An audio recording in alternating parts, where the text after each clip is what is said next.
நீங்கள் உங்களுடைய குழந்தைகளுக்கு தினந்தோறும் ஜூஸ் வழங்குகின்றீர்களா? அதாவது போத்தலில் அடைக்கப்பட்ட பானங்களாக இருக்கலாம், கோலாக்களாக இருக்கலாம், அதே போன்று ஃபிஸி ட்ரிங்க்ஸ்கள், எனர்ஜி ட்ரிங்க்ஸ்கள் இவ்வாறு வழங்குகின்ற பெற்றோர்களை நாங்கள் அவதானித்திருக்கின்றோம். ஒரு நாளைக்கு என்று கூறிக்கொண்டு இவ்வாறு பழக்கப்படுத்துவதன் காரணமாக அவர்கள் தினந்தோறும் இந்த பானங்களுக்கு பழக்கப்பட்டிருக்கின்ற ஒரு நிலை அவதானிக்கப்பட்டிருக்கின்றது.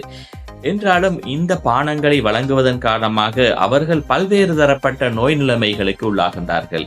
குறிப்பாக இந்த போத்தலில் அடைக்கப்பட்ட இந்த ஃபிஸி ட்ரிங்க்ஸ், இந்த கோலாக்களில், இந்த சோடாக்களில் ஒரு போத்தலில் சுமார் 10 தேக்கரண்டிகள் அளவிலான சீனி காணப்படுகின்றது. இவ்வாறு அதிகரித்த சீனிகளை உட்கொள்வதன் காரணமாக, அருந்துவதன் காரணமாக அவர்களுக்கு வாய்களில் பச்சூத்தை ஏற்படுகின்றது.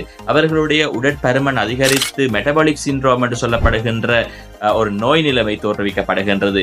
அதே போன்று மிகவும் பாரதூரமானதாக சிறு வயதிலேயே தற்பொழுது குழந்தைகளுக்கு, சிறுவர்களுக்கு நீரிழிவு நோய் ஏற்படுகின்ற ஒரு நிலை தோன்றி இருக்கின்றது.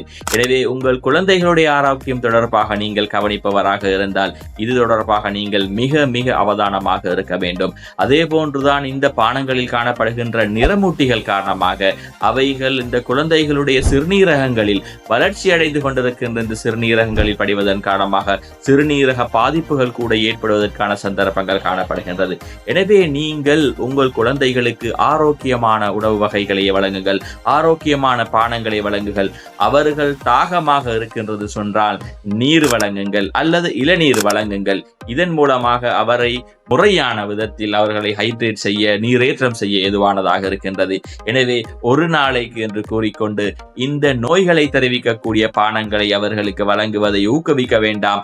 ஆரோக்கியமான சுத்தமான நீர்களை இவர்களுக்கு வழங்குவதன் மூலமாக ஒரு ஆரோக்கியமான பழக்க வழக்கத்தை உங்களுடைய குழந்தைகளுக்கு ஏற்படுத்தி கொடுக்க முடியுமானதாக இருக்கின்றது.